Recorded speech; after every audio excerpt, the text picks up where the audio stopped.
So here we have the Mercedes-Benz E220 Coupe on a 63 plate. I'm going to start off by showing you around the outside of the car, and then we'll hop in and run through some controls on the inside. From the outside, you can see it's a two-door car, of course, with alloy wheels. We're going to start off inside the boot section and then work our way around the rest of the car from there. As we approach the back of the car, you can see we have reversing sensors, plenty of boot space as well, and that vinyl boot liner, as you can see. Okay, so we're just going to work our way back around to the front of the car, and then we'll hop in and run through some of the controls on the inside from there. Now that we've done a full circle of it though, you can see it's in fantastic condition and a great looking car as well. Just briefly before we climb in, I think it's well worth seeing the interior from this exterior point of view. There's plenty to run through on the dashboard, so let's hop in and we'll do that right now. Okay, now that we're inside the car, we're going to start with the dials. On the left-hand side, we have the fuel gauge.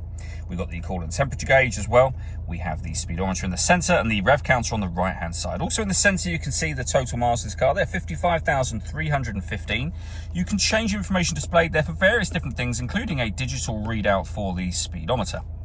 If we back out to the steering wheel, the buttons I was using a second ago are just here. We have our stereo controls, and behind the steering wheel, the minus and plus pedals that you can change up and down a gear manually on this automatic gearbox. And then over into the centre next, we have the main screen for the car, which is where you can access your audio options. So if you want to listen to your own music, there's many ways to do it, as you can see, and they include Bluetooth audio. So once you've paired up your phone, done under the telephone heading here, you'll be able to make and receive phone calls and listen to your music as well. You can also, of course, access the radio.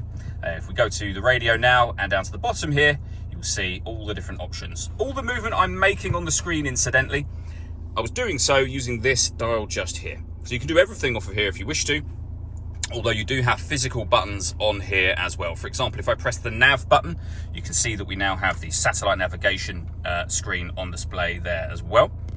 We have, working our way down, the CD player, the main volume for the stereo. Below that, heated driver seat, heated passenger seat, both with 3 different heat settings on each. And then below that, dual zone climate control. So you can adjust the passenger and driver temperature. You can increase and decrease the fan speed. You can change the direction the air is being distributed in. Air conditioning's on at the minute, so that's off. Back on again, or hit auto. The car will now maintain the temperatures that you've asked for by taking control of the fan speed and direction of the air. Any manual adjustment will take auto off and allow you to put it back on your own settings.